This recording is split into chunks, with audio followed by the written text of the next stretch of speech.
Hello ZZ Proxies, it's your boy Josh, and welcome to Joshua's Hitchhiker's Guide to Zenless Zone Zero 2.0. I know it's technically coming out after the release, so it's not new now, because everyone can access the content. But today we got to actually explore the new Waifei Peninsula and new Hollow area to show you how to conquer the new 2.0 content. Do not worry, as I will be avoiding all story and quest spoilers, so you don't need to worry about that. Let's start to dive into how the new area works, what new features are here, and show you how Miasma works. So let's firstly start off with the biggest change. As you may have heard or noticed, the new Season 2 of Zenless Zone Zero is expanding its gameplay experience to be one that invites more exploration.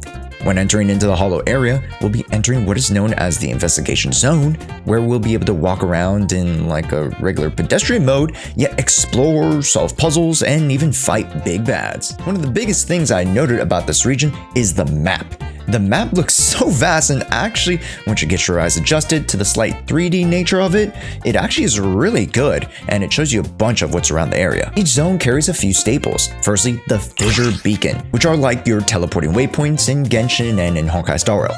You'll be using these to mark your progress across the Hollow, so make sure to utilize these and check your map frequently to make sure that you're not skipping out on these, or else you'll find yourself backtracking a ton. Then we get to these, the Contaminated Zones, which are marked by a clear red translucent border. These are indicators that you'll be entering into a combat zone and can carry a bunch of baddies or just one mini boss. More than likely, these areas will include puzzles, which you'll be able to solve with your trusted mystical art abilities, which will allow you to interact with miasmatic entities to manipulate them to your will. Let's first show you the interactions here when you enter the Contaminated Zone, and we come to find these 3 miasma cores. We'll be needing to destroy them with our new abilities, thus allowing us to face off against the mini-boss of the area. Yeah, if you also look at our meter down here, we can be contaminated. That's right. Miasma is not only a story or exploration-based mechanic, but also a combat one as well.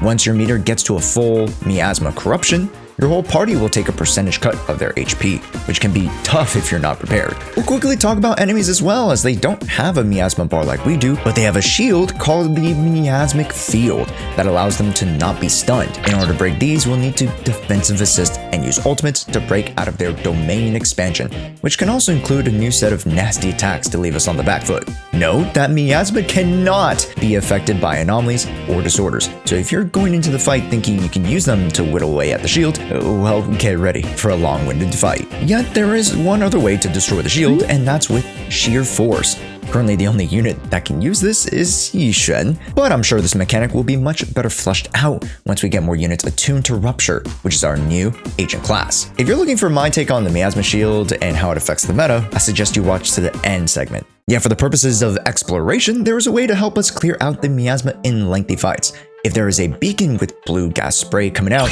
try to stand near them, as they are miasma purifiers, and the sweet scent of fresh Febreze will allow us to cleanse us of our miasmatic corruption. Yet it does go on for a 5 or so second cooldown, so try not to get hit too much. Miasma corruption will actually slowly deteriorate over time, so if you move away from a battle to a safer zone, you'll see the bar slowly whittle away the corruption. But for now, let's actually continue into the Hollow. And hey, what's this?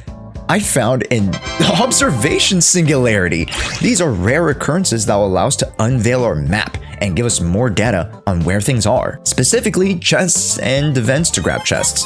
These are rare finds, but if you can track them down, EOS will jump right in and grab us all the information we'll need to explore the area. Let's quickly go over some puzzle variations that you'll be seeing in the Hollow to get you acclimated to the new area. Firstly, to interact with terminals, you'll be playing this fun string game. I've seen a variation of these in some crappy mobile game ads, but this one is short and sweet.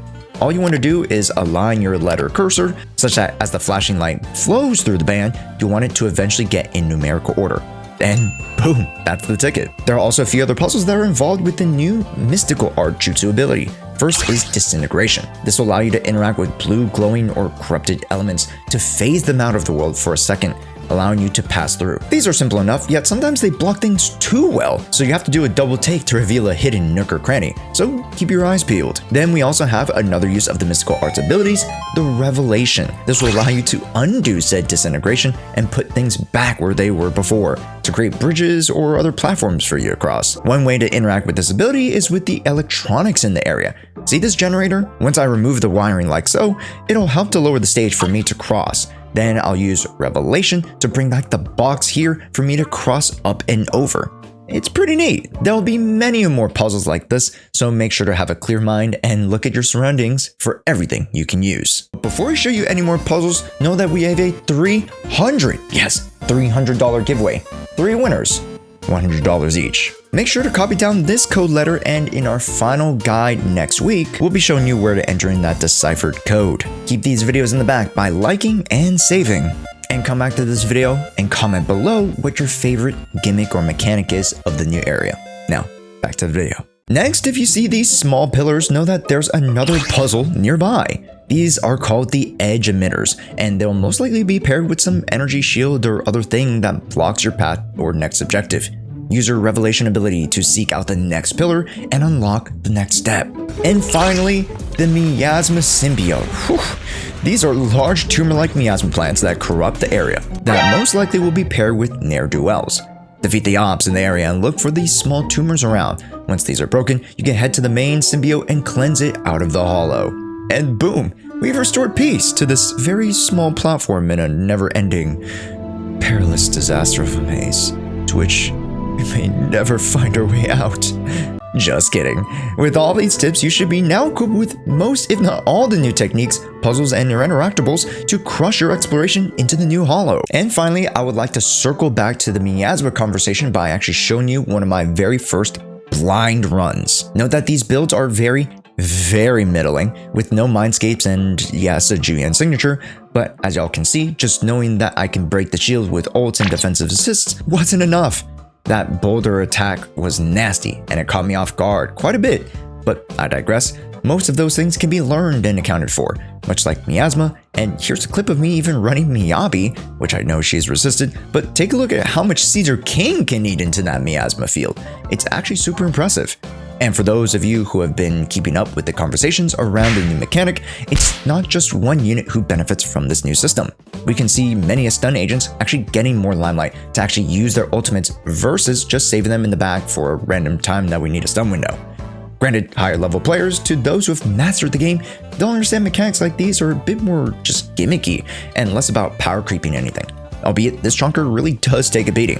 As far as numbers are concerned, you can see that Jshoea with her ultimate removes almost 50% of the miasmatic field, whereas the ult from Caesar King goes for around 25%. So you're going to need a few ults to break the shield if you are without a sheer force unit. The only thing that does not affect the shield is anomaly and disorder, and the only reason you want to shed the shield is to get into the stun.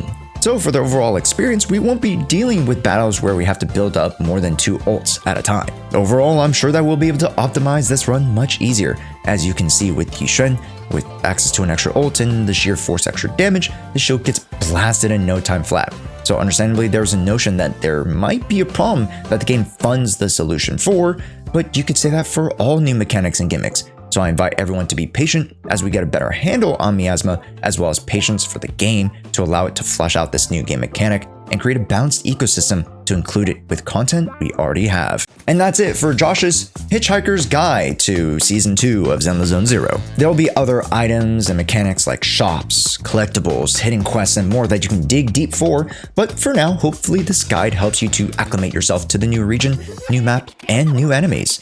If you have more questions, I'll gladly do a follow-up video.